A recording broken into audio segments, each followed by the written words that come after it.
ating pag-aaralan ay pinamagatang Quench Not the Spirit. Sa wikang Tagalog, huwag ninyong patayin ang ningas ng Espiritu. Ito pong salita na ito ay isinulat sa 1 Thessalonians chapter 5, verse 9. At tandaan po natin, hindi isusulat ang isang bagay na walang dahilan. Amen. Na walang pinaghuhugutan. Hindi po ito basta na lamang na huwag niyong patayin. So, ibig sabihin, kaya sinasabi na huwag patayin o quench not the spirit kasi meron pong namamatayan. Okay? At sa ating pong pagpapatuloy, ang unang Tesalonica na siyang sulat ni Apostol Pablo, alamin muna natin anong klaseng church ang Tesalonica sa maiksing kapamaraanan base po sa ating pag-aaralan. Ang Tesalonica o Thessalonian Church, mga kapatid, may mga pagsubok po sila na pinagdaanan o problema. So isa po sa mga pinagdaanan pagsubok o problema ng Thessalonian Church, sila po yung mga bagong convert pa lang. Okay, bago tayo papasok doon sa problema, pakilala ko sila. Sila po yung mga bagong convert pa lang. Tandaan niyo po, ayon sa pag-aaral, 3 weeks pa lang sila, tinuturuan ni Apostol Pablo sa tinatawag na pagtuturo ng salita ng Diyos at iniwan na sila. Sa mababang pagsasalita, inabando na sila. Okay? Ngayon, sa 3 weeks na pangangaral, iniwan na sila. Ang dahilan po dahil sa gulo sa Book of Acts chapter 17.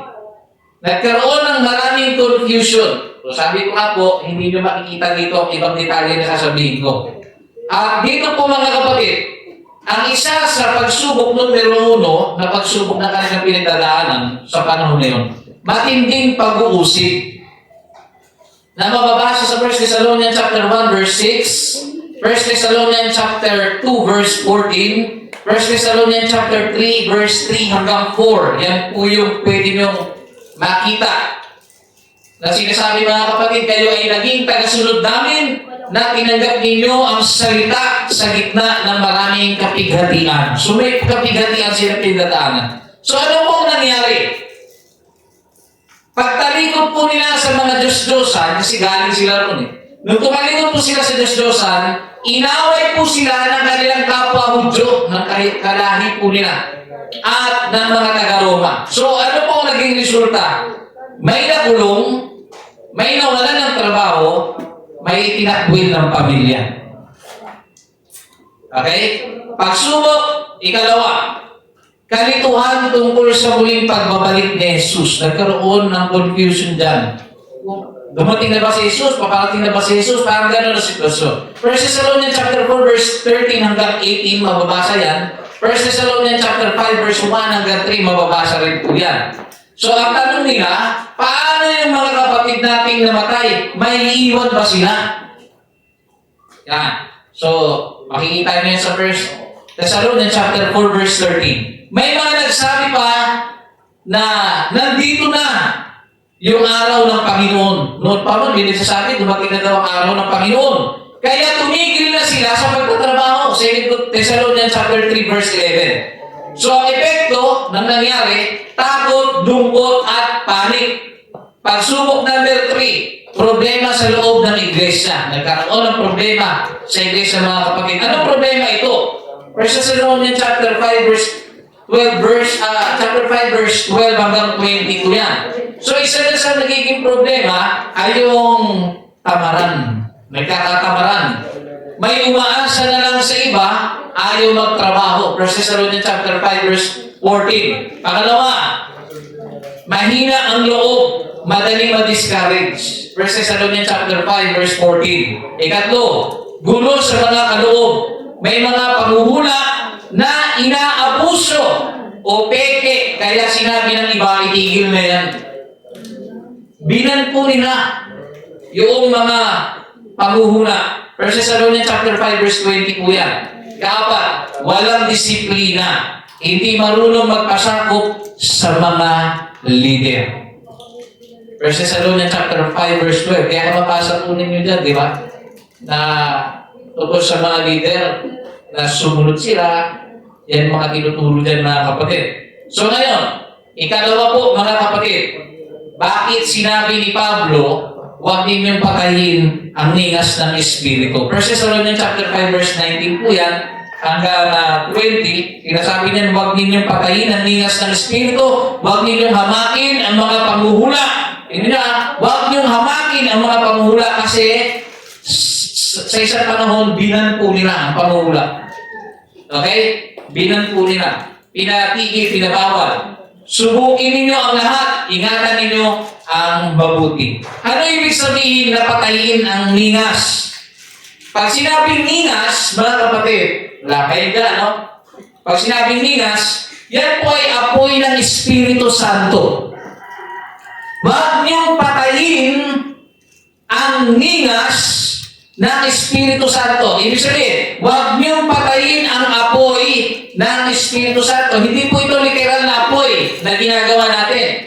Gaya ng lighter, posporo. Apoy po ito, spiritual po ito. Huwag daw po nating patayin ang ningas. So ito pong ningas ng Espiritu, o yung apoy ng Espiritu, ano po ito? Ito po yung sigla, yung kaloob, pag-awit, no, pananalangin, pagpropesiya, paghahayag sa simbahan. Yung sigla. O, kaya mapapansin ninyo, di ba? Yung unang-unang convert mo, gusto mo lagi na sa simbahan. Kasi, nasa panahon ka ng kasiglahan. Nasa pagniningas ka ng Espiritu. Pero pag tumagal ka na, ito po ang totoo. Sa umpisa lang po, talaga, sobrang saya. Pag bago ka lang sa Panginoon, bagong baptize ka. Kasi pag bagong baptize ka, marami kang dahilan para magbalik-balik sa simbahan. Maaaring nandiyan yung crush mo, may nagugustuhan ka dyan. Maaaring nandiyan yung kaibigan mo. Maaaring nandiyan yung boyfriend mo, girlfriend mo, nanay mo, tatay mo. May dahilan kung bakit paulit-ulit kang pabalik-balik ka sa simbahan. Yun yung nagiging gasolina mo. Amen. Na siyang nagiging kagalakan mo. Yun yung galak mo. Yun yung ningas mo. Kaya sabi nga ni Brother Jerome, ako nananasa ko yan. Devotion ng pastor namin, pinupuntahan ko. Family devotion, pinupuntahan ko. Humakatok ako, alas 6. Umaga, napasok ako sa simbahan. Minsan, ako na lang. Sa dami namin na atid, ako na lang. Nandito. Pero dumadating talaga ang panahon na ang ningas ng Espiritu, yung galak, nawawala. Dati, pag nakikinig ka ng salita ng Diyos, lagi kang naka-take down notes. Lumatagal ka na, piling mo, alam mo na lahat. Hindi ka na nag-take down notes. Dati, gusto mo mga Christian song. Nung tumagal na, naumay ka na. Dati ang hilig-hilig mo magbasa ng Biblia, ngayon, bulaklak comics na. Nawawala. Kaya nga sinabi nila sa mga taga-Thessalonica, quench not the spirit. Huwag niyong patayin ang ningas ng Espiritu kasi nasa inyo yun eh. Ngayon po, bakit nila pinatay? May dalawang dahilan po. Dalawang dahilan bakit po nila pinatay ang ningas ng Espiritu. Una, dahil sa takot. Nasa gitna sila ng persecution. Pag nagpapahayag ka sa Espiritu, nakikita ka. Pag nakita ka, delikado ka. Yan ang nangyayari mga kapatid. So, kaya, sabi ng iba, tumahimik na lang tayo para safe. Ikalawa, dahil sa kalituhan at abuso. May mga peke o magulong propeta. Imbis na i-discern o alamin, sinabi na lang ng iba na lang natin lahat ng pangungula. Yan, pinatigil nila. So, tinapon nila, pati yung totoo kasama ng peke. Yun. Kaya kung mapapansin ninyo, pwede na natin ipakita ang 1 Thessalonians chapter 5 verse 19 hanggang 20. Papasilip lang natin yung 20 mga kapatid ha. Ayun o.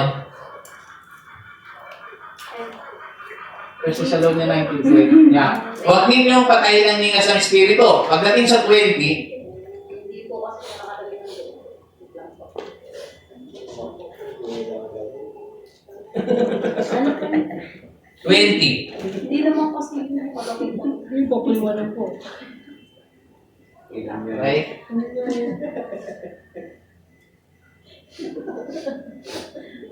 Huwag ninyong patayin ang ningas ng Espiritu. Sumunod, huwag ninyong hamakin ang mga panghuhula. Inamak na nila kasi may mga umubuso. Iba na natin yan.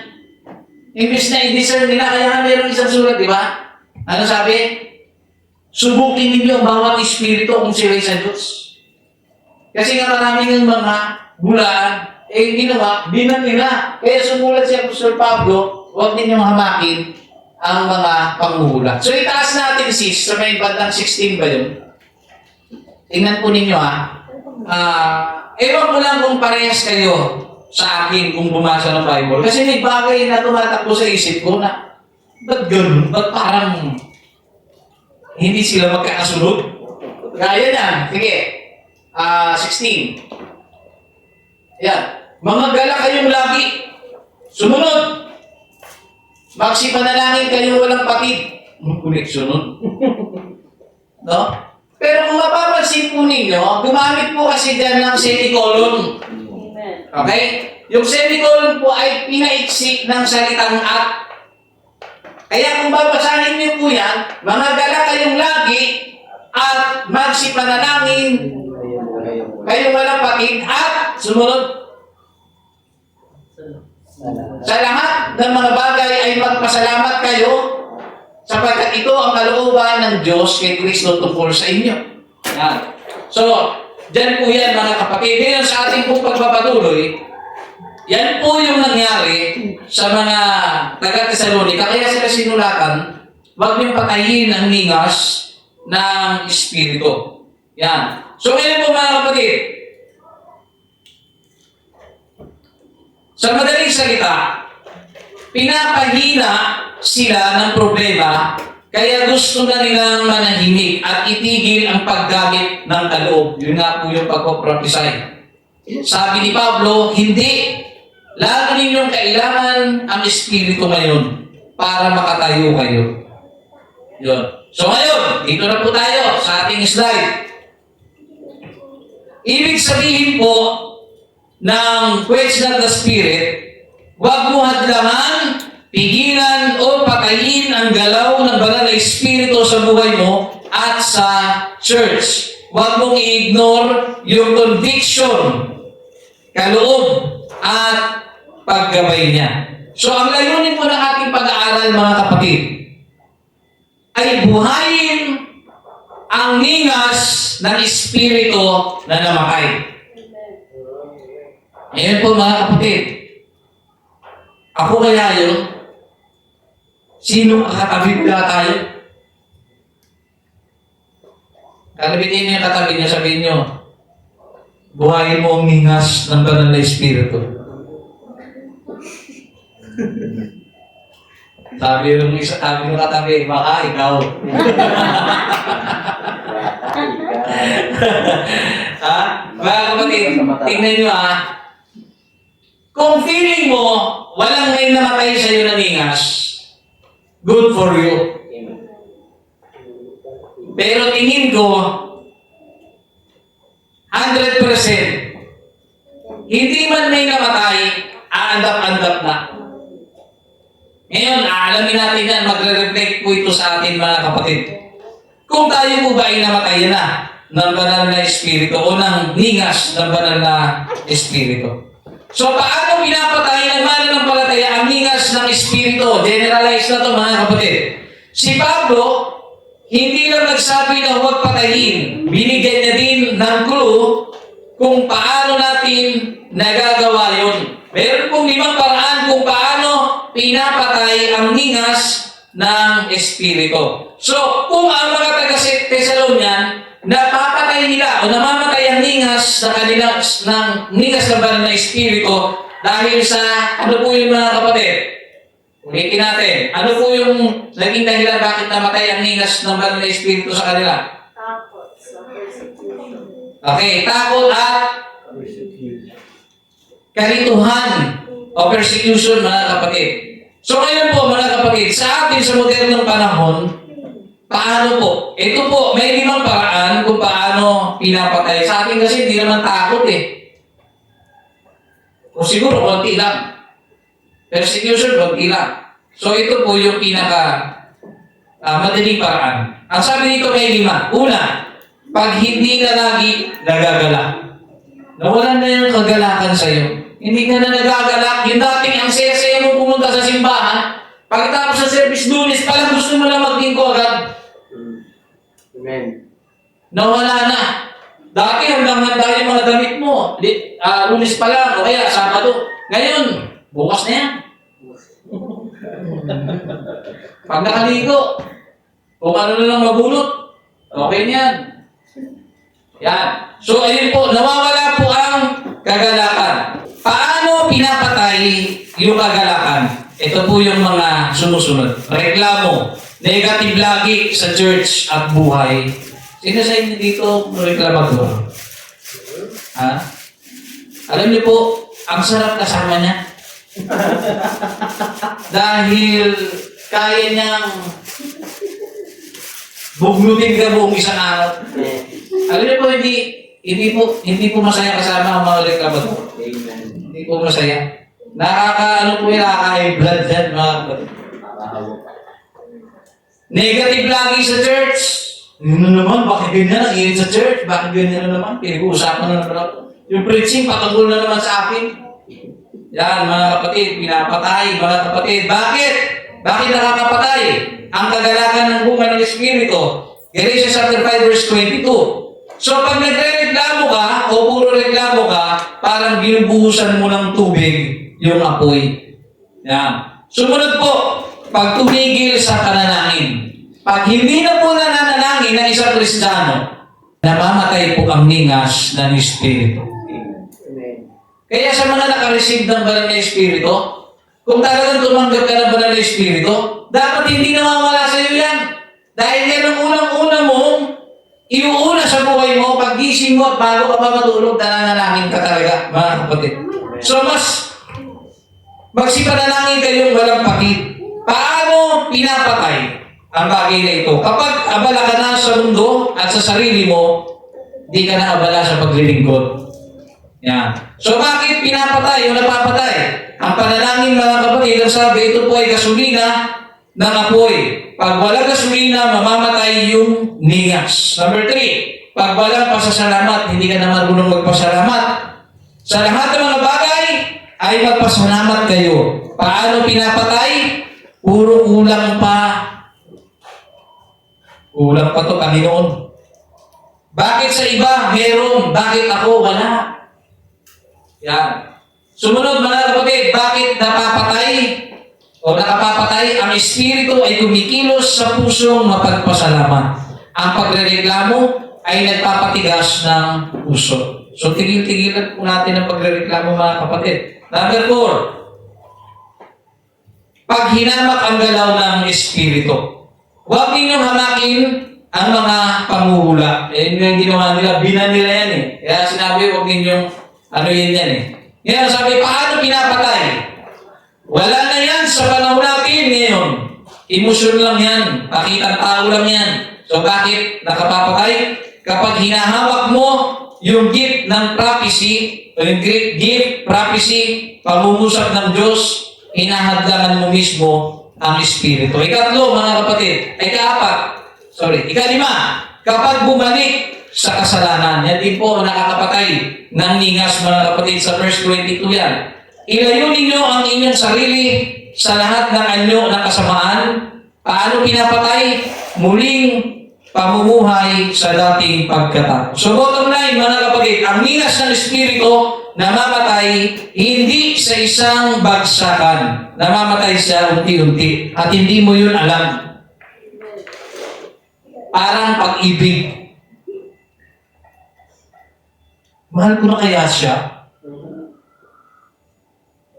Di ba? Hindi mo yun alam. Kusa po yan, mga kapatid. So dito po mga kapatid, di ba halimbawa sa Biblia na namatay ang ningas? So ito po una, si Samson. Sa Hukom Kapitulo 16, versikulo 20, at hindi niya naalaman na ang Panginoon ay humiwalay sa kanya. So paano niya pinatay? Nagpatuloy sa kasalanan sa babae, sa paglalaro sa tawag ng Diyos, dahan-dahan hanggang sa wala na siyang discernment. Yan. So nawala po yung ningas sa kanya. Resulta, naubusan ng lakas, binulag, naging alipin. Ano ang aral? Pag binaliwala mo yung conviction ng Espiritu, isang araw hindi mo na mararamdaman siya. Ganyan po siya importante. Ikalawa, si Saul, 1 Samuel chapter 16 verse 14. Ang Espiritu nga ng Panginoon ay humiwalay kay Saul. Paano? Paano po niya ito pinatay? Pinatay niya po sa pamamagitan ng pride, pagsuway, selos kay David, binagabag ng masamang espiritu. Anong aral?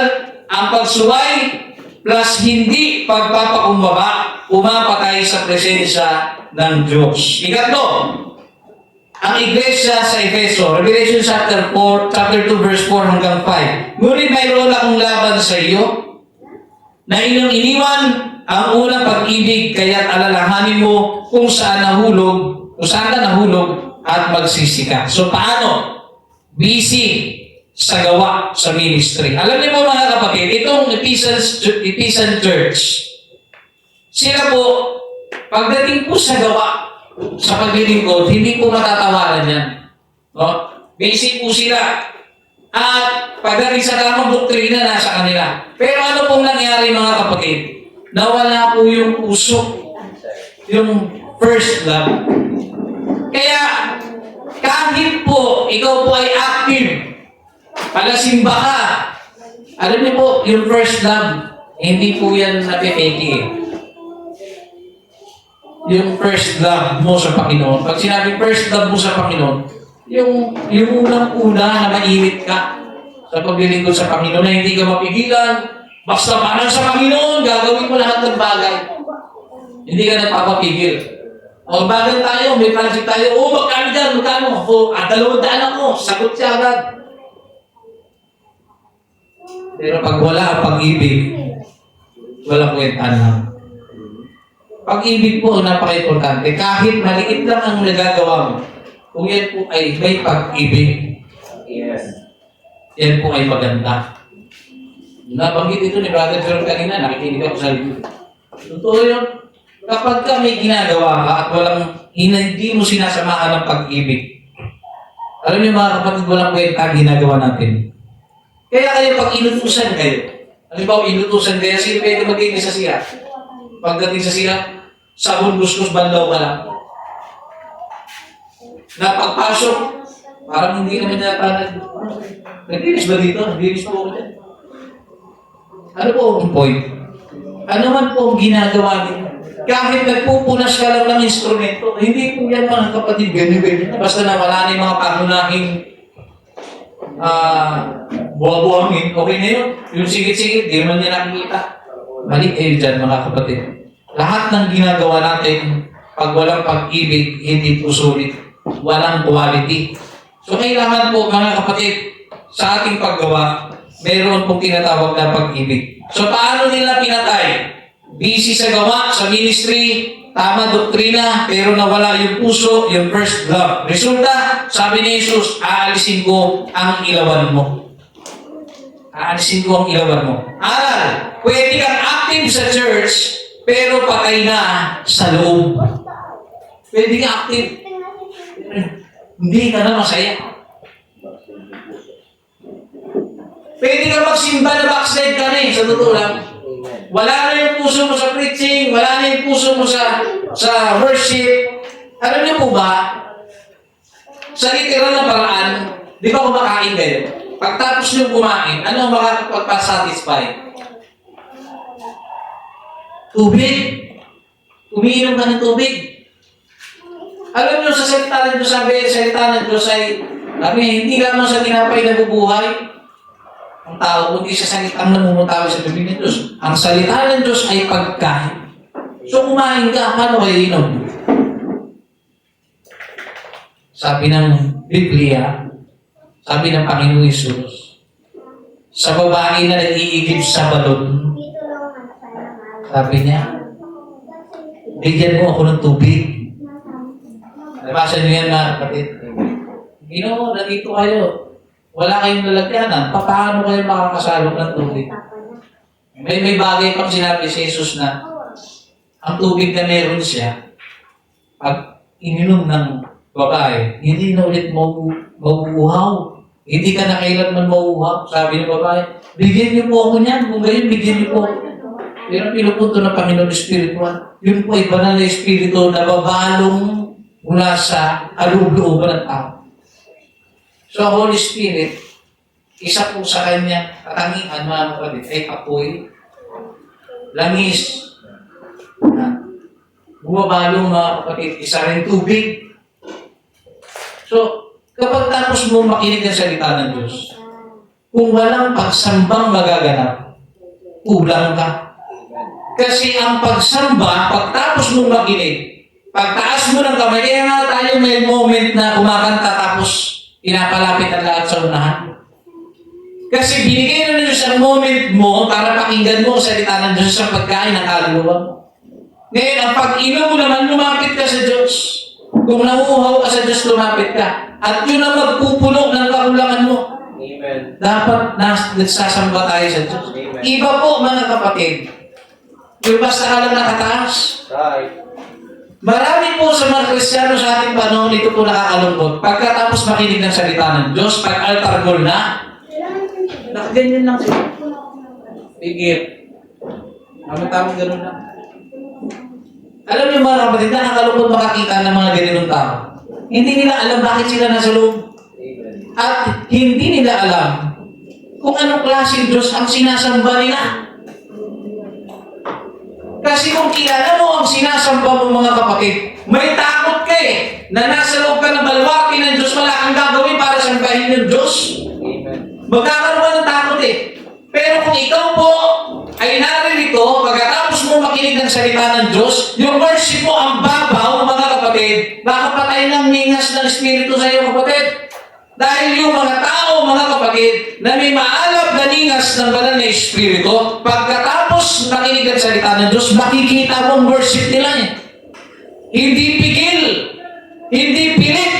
Talagang nag-worship sila, mga kapatid. Hindi po sila panapanahon na nag-worship. Pag sinabi panapanahon, pagka pastor ang nag-preach, doon lang sila nag-worship. Pagka anniversary, doon lang sila nag-worship. Patay ang ningas, mga kapatid. Kahit magsasakalam na nag-preach, mga kapatid, kung talagang may ningas ka ng banal na Espiritu, hindi mo kapatay. Dahil ang worship ang isa sa paraan para lalo kang magningas. Amen. Dahil once na tumanggap ka ng banal na Espiritu, mga kapatid, lalo kang nag-aapoy. Kaya pagkatapos ng service, punong-puno ka na naman ng pag-asa. May dahilan na naman para lumaban ka. Pero kung uuwi ka, the same person pa rin nung pumasok ka, wala. Hindi nakakapagtaka. Ilang araw lang, babackslide ka. Bakit? Patay na kasi. But hindi nyo i-underestimate. Sa worship, makikita mo ang estado ng spiritual ng tao. Tandaan niyo po yan, mga kapatid. Kahit linggo-linggo ka pang nagsisimba, pagdating ng altar call, kaming mga leaders, mga kapatid, mga pastor, kahit nasa likod na kami, nag-observe pa kami. Tamang worship ka lang. Sakto-sakto lang, taas ang kamay, ganyan-ganyan ka lang. Nakikita yung estado ng iyong spiritual. Pero yung tao na lagi talagang kung sumamba sa Panginoon ay talagang 100%, makikita mo may apoy. Pero pag walang, alam niyo yun, ito pa ang malungkot mo. Pagkatapos mo makareceive ng Holy Spirit, kailan yung huli? Yung iba, nakareceive ng Holy Spirit, mga kapatid, 2014 pa yata yung huli. Ang tanong, gaano ka kasigurado na nariyan pa yan sa iyo? Dahil mamimake Espiritu kung sa pagsamba mo, ramdam mo na nag-speaking in tangka. Ramdam mo sa sarili mo mula ulo hanggang paa, nagpupuspos ka. Yan ang pagpapatunay na nasa iyo ba ang banal na Espiritu at nasa iyo ba ang Diyos? Sinasamahan ka pa ng Diyos. Kaya kung sa worship mo, patay, isipin mo, sinasamahan pa kaya ikaw ng Diyos? Sinasamahan pa kaya ako ng Diyos? Tina-challenge ko kayo mga kapatid. Observe yourself. How you worship. Paano ka mag-response sa preaching? Dahil pag nagkaroon na po ng altar call, yun na po ang magpapatunay kung sino ang may nananatiling hingas ng banal na Espiritu. Naunawahan po natin mga kapatid. Nasaan na po tayo?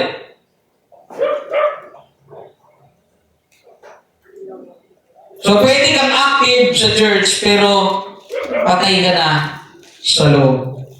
So, ano yung ilawan na tinutukoy mga kapatid? Sa Greek, yan po ay loknia. It refers to a stand designed to hold an oil lamp so its light can shine freely. Yan. So yun po mga kapatid yung ilawan. Gaya po siya ng lampara. Nakita na po kayo ng lampara. Yung gasera sa mababaw na salita. So yun pong gasera o lampara mga kapatid, yun po ay nagdiliwanag. Yan. So yun po yung light. So ngayon, tingnan po natin yung picture ng lampstand mga kapatid. So ito po yung lampstand na tinutukoy. Pero hindi ko sinasabing yan yung eksakto. Nagpapakita lang po ako ng isang material na bagay para maobserbahan ninyo. Na sinasabi nga mga kapatid, tayo ay ilawan mga kapatid. Sinabi rin po yan sa Matthew chapter 5 verse 14 hanggang 16. Sige nga. Sabi dyan, kayo ang ilawan o kayo ang ilaw ng sanlibutan. Ang isang lungsod na nakatayo sa ibabaw ng burol ay hindi maitatago. Walang taong nagsisindi ng ilaw at pagkatapos ay inilalagay iyon sa ilalim ng banga. Sa halip, inilalagay iyon sa talagang patungan upang matanglawan ang lahat ng nasa bahay. So ngayon, nakaranas tayo ng blackout o brownout. Nagsindi ka ng gasera, nagsindi ka ng candle, kandila. Sa madaling salita, wala nagsisindi ng kandila, tapos ilalagay mo lang sa loob ng aparador. Doon din rin, sindi ka kandila, ilagay sa aparador, tapos sinara. Walang ganon. Kaya kung talagang liwanag ka, kung liwanag po tayo, hindi po maitatago ang liwanag. Makikita ka. Tandaan nyo, makikita po kayo. Ano ba yung sabihin? John chapter 4, verse 23 to 24. Okay? Tingnan po natin mga kapatid. Ano? Okay. Datapat dumarating ang oras at ngayon nga, nasasambahin ng mga tunay na mananamba ang Ama sa Espiritu at katotohanan sapagkat hinahanap ng Ama ang mga gayon na maging mananamba. Tingnan niyo po mga kapatid ang Diyos naghahanap ng worshiper. Amen. Worshiper. Yes. Kaya pag nag-altar call, make sure na ikaw yung hinahanap ng Diyos. Kasi wala pong hinahanap ang Diyos na nakaganto lang.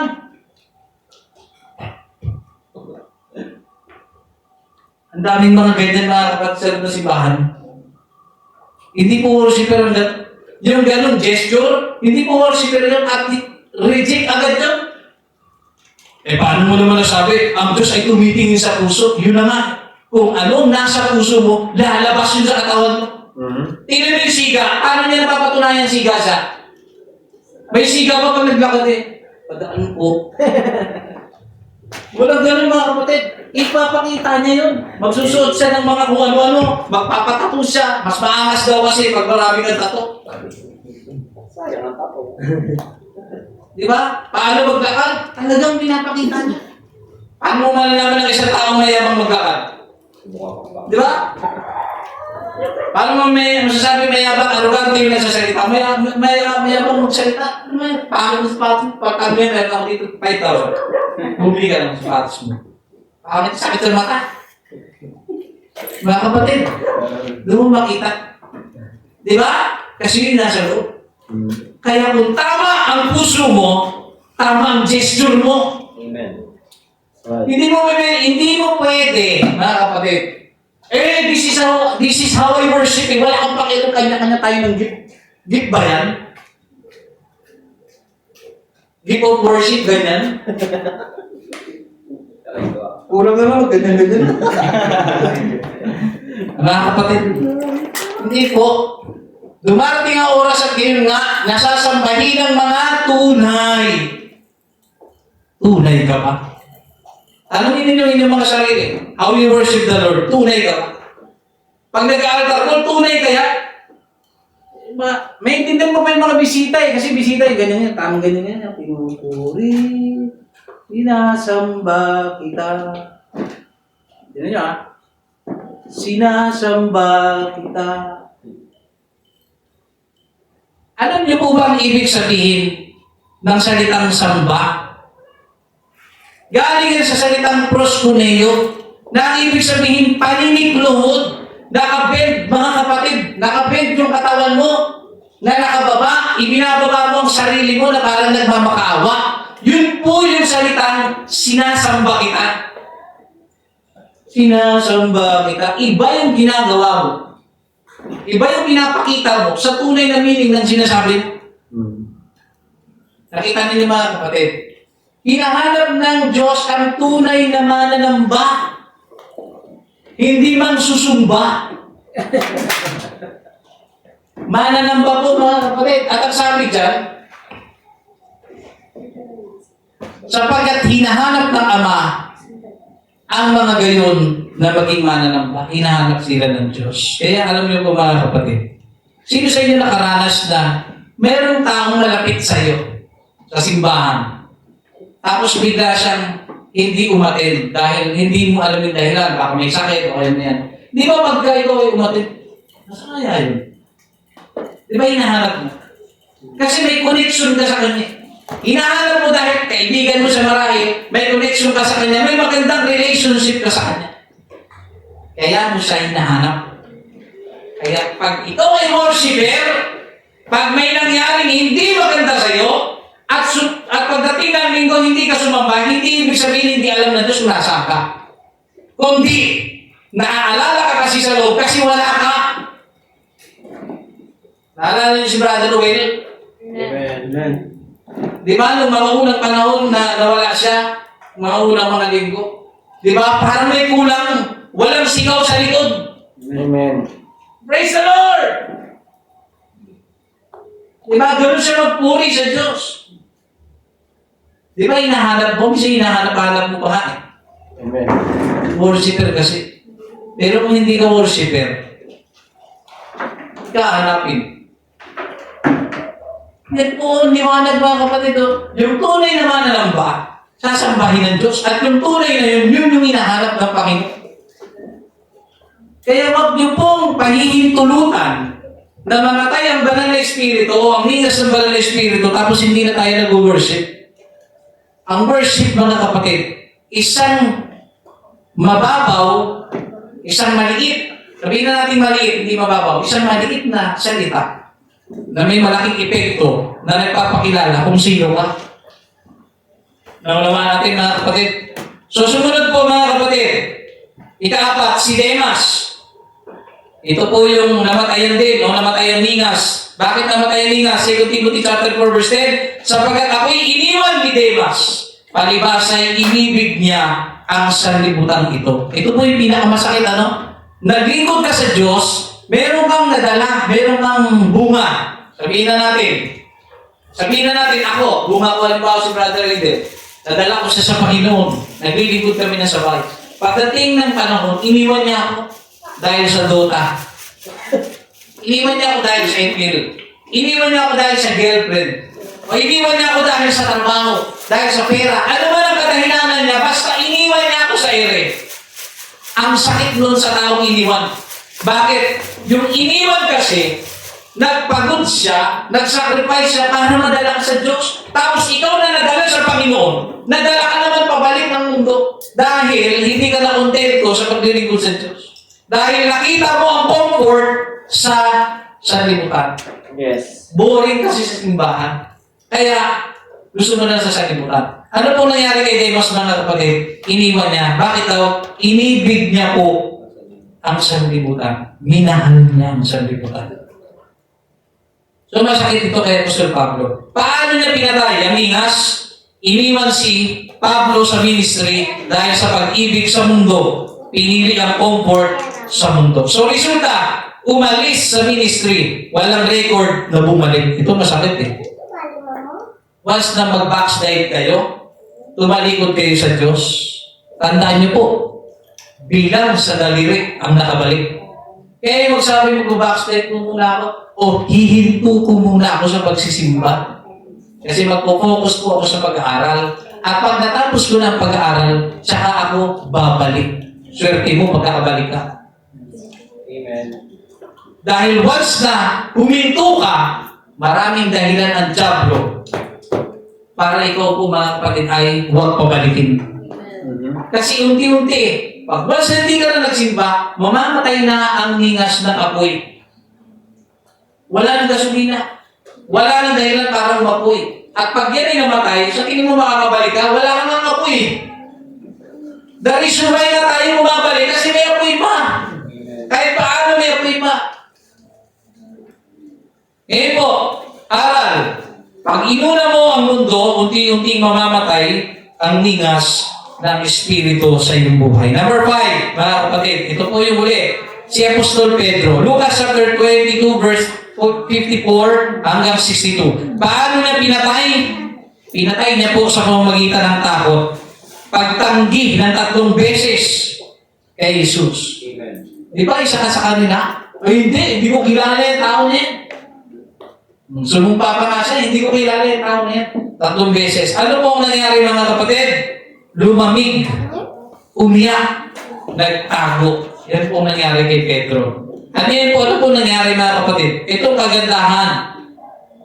Si Pedro po nakabalik. Yung 4, hindi nakabalik eh. Ito nakabalik. At ang sabi rito, mga kapatid, nagsisi siya at muling na-restore nung siya ay tumanggap ng banal na Espiritu nung araw ng Pentecostes sa Book of Acts. Na-restore po siya. So anong aral?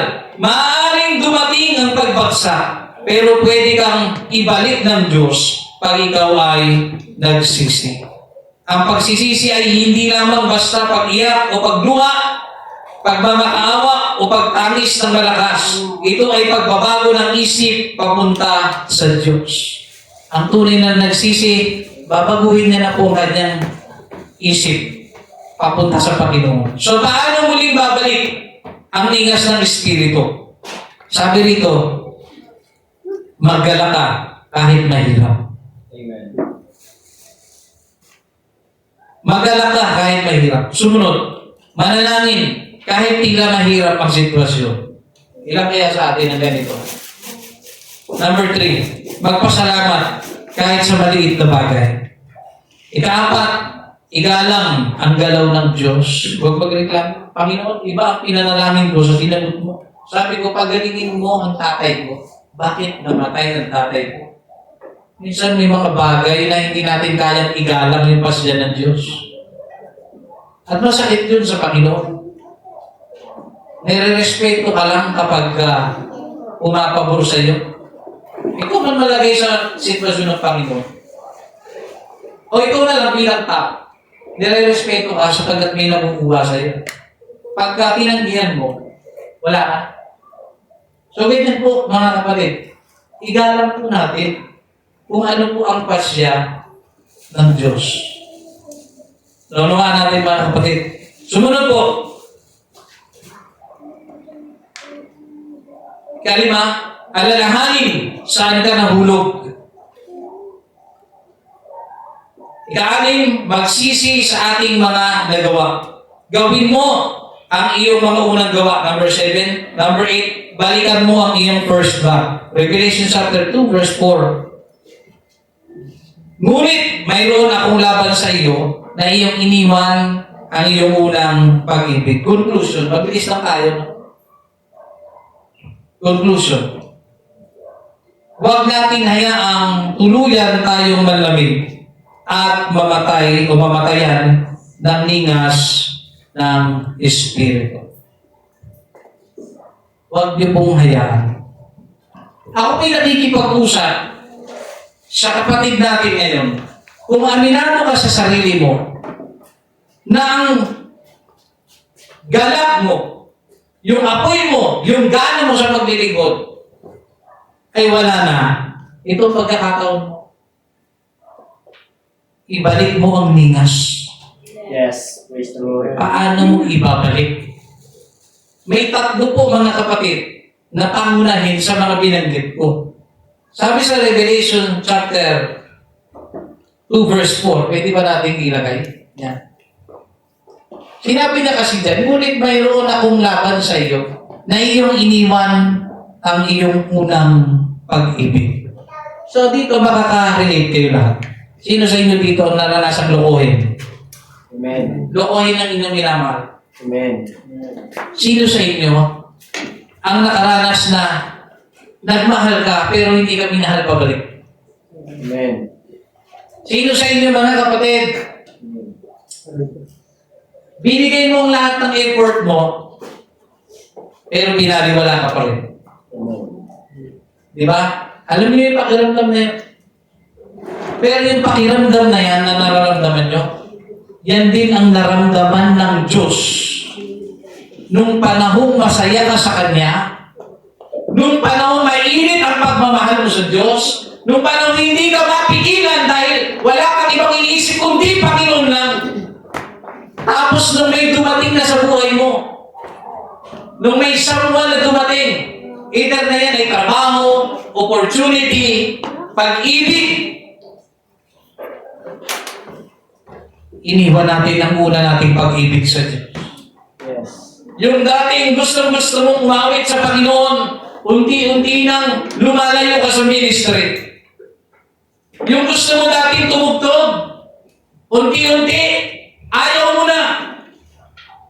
Yung dating gusto mo mag-MC, mag-preach, unti-unti, ayaw mo na. Iniwan mo ang unang pag-ibig mo sa Diyos. At ang sabi din mga kapatid, mayroon akong laban sa iyo. May against sa iyo, Diyos. Amen. Tayo ng tao, di ba? Nakakaramdam tayo nung, huwag na natin sabihin,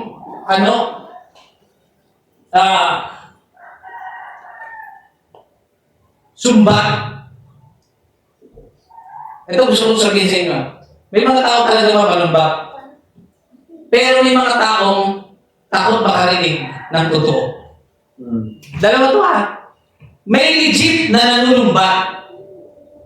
Pero may legit na nasasaktan sa totoo. Pag nasaktan ka sa totoo, ang dating sa'yo, sinusumbatan ka.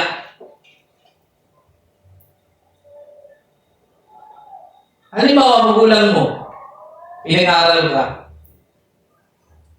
napagalitan ka, tapos nagdabog-dabog ka, nagmalaki ka. Sabi sa'yo ng nanay mo, tatay, alalahanin mo, hindi ka makakatapos ng pag-aaral kung hindi ka namin tinulungan ng iyong ama.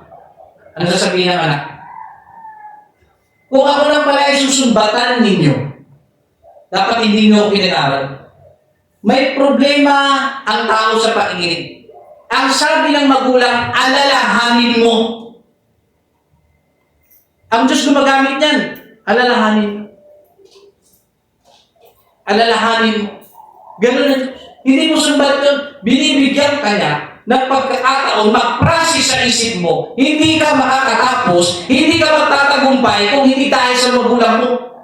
Amen. Hindi mo sumbat yun. At yung mga tao makitid ang isip, pag narito, nagtatapo sa salitang sumbat, nanunumbat ka. Hindi mo sumbat yun. Basta ginamit mo ang salitang alalahanin mo. Hindi mo sumbat yun mga kapatid. Kasi kung sumbat ang ating isipin isipin natin ang Diyos ay nanunumbat. Kaya sabi ng Biblia, ang Diyos ay nagkakaloob, hindi nanunumbat. Gumagamit ang Diyos ng salitang alalahanin yun. Sige, ituloy natin yung number 5. Sige, sabi natin. Kaya, tingnan nyo, alalahanin mo kung saan ka nahulog. Hindi sumbat din mga kapatid. Ang Diyos nagbibigay sa iyo ng pagkakataon mag-process ka sa isang sandali kung ano na ang nangyayari sa iyo. Amen. Kung bilang anak, pasado ka na yata lumalampas sa iyong magulang na nagkaroon ka lang ng magandang trabaho, ang iyong magulang kung tapak-tapakan mo, ganun na lamang mga kapatid. Kaya magulang, naglalabas kung minsan ng sama ng loob. Alalahanin mo, hindi ka makakatapos kundi dahil sa amin. At yung anak na walang utang na loob, ang tingin sinusumbatan siya. So ito bang statement na ito nanunumbat ang Diyos? Ang Diyos sinasabi ng mga kapatid, alalahanin mo kung saan ka nahulog. Dahil gusto ng Diyos, mga kapatid, yung namatay na apoy sa iyo, magbukso ulit. O apoy ulit. Paano apoy? Alalahanin mo kung saan ka nahulog. Alalahanin mo kung saan namatay ang apoy na meron ka. Yung dating nag-aapoy ka, anong dahilan mo? Anong nangyari sa iyo? Ba't nawala yung apoy? Yung apoy mo sa kamanaran, bakit nawala? Bakit bigla kang nahina? Alamin mo kung nasaan ka nahulog. Saan ka nahulog, kapatid? Alalahanin mo. At ang sabi na ng Biblia, mga kapatid, magsisi ka. Saan kayo nahulog? Bakit nawala ang apoy? Bakit namatay ang worship? Dahil sa problema? Doon ka bumagsak. Alalahanin mo yung problema. Doon ka ulit bumangon. At ang sabi, magsisi ka at gawin mo ang iyong mga unang gawa. Gusto ng Diyos, pagbagsak mo, bumangon ka, magsisi ka at magsimula ka ulit. Kailangan mo ulit magsimula. Alam niyo mga kapatid, napakaganda na ang ibinibigay po sa atin ng Diyos na pagkakataon sa oras na ito. Saan ka nahulog? Dati, sobrang prayerful mo na mananampalataya. Ang tindi mo mag-pray. Pero bakit nawala ang prayer life mo? Binibigyan ka ngayon ng Diyos ng time mag-process. Alalahanin mo kung kailan tumigil ang prayer life mo. Alalahanin mo kung kailan tumigil ang worship sa buhay mo. Alalahanin mo kung kailan tumigil ang pagbabasa mo ng Biblia. Yes. Alalahanin mo kung kailan namatay, mga kapatid, sa madaling salita, ang iyong apoy. Alalahanin mo. At kapag naalala mo na, magsisi ka. Panginoon, patawarin niyo po ako. Tanggap kong nagkamali ako sa sitwasyon ito. Tulungan niyo ako magsimula ulit. At ang sabi mga kapatid, gawin mo ang iyong mga unang gawa. Ibig sabihin, balikan mo yung una. Alalahanin mo yung panahon na una mong minahalan Diyos. Kaya nga sabi mga kapatid, may dalawang nag-aaway. Dalawang nagmamahalan. Minsan, pag sobrang ayaw nyo lang isa't isa, minsan ang solusyon ng mga Pilipino maghiwalay. Pero isang magandang bagay ang dapat ninyong gawin kung mag-asawa, magkasintahan. Ito lang. Kung mahal ang tawag mo, sige, susundan ko, mahal. Alam kong hindi ka na rin masaya. Parehas tayo. Pero alalahanin mo sana yung araw na minahal mo. Simple. Gusto mangyari ng Diyos. Alalahanin. Alalahanin nyo Yung pinakamatinding worship na binigay mo sa Panginoon. Alalahanin mo yung labis na pagsigaw dahil sa pag-ibig mo sa Panginoon. Alalahanin mo yun, kapatid. Dahil namimiss na ng Diyos yung dating ikaw. Namimiss na ng Diyos, mga kapatid, yung mga pag-away mo sa Kanya. Namimiss na ng Diyos, mga kapatid, yung pagpasok mo pa lang, lumuluhod ka na sa Kanya. Namimiss ng Diyos, mga kapatid, pagising mo sa umaga, nagbabasa ka na ng Biblia. Namimiss yun ng Diyos, mga kapatid. Miss ka na ng Diyos. Miss na rin yung panahon.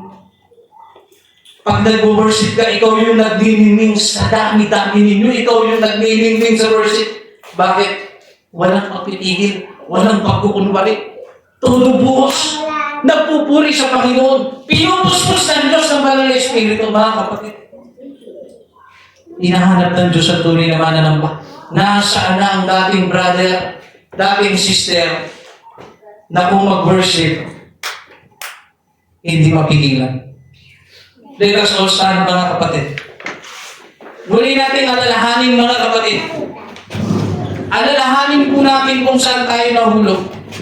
Mga kapatid, aminin niyo man o hindi. Marami po sa atin, patay na ang nigas ng Banal na Espiritu. Marami po sa atin, aandap-andap na konting-konti na lang, mga kapatid, at mamamatay na, at magbabackside na. Ito po'y binibigay sa atin ng Diyos ng pagkakataon, lumapit sa ating Panginoon. Huwag po tayong mahiya. Aminin po natin sa ating Panginoon, nagkamali po tayo, nagpabaya po tayo, nagkulang po tayo.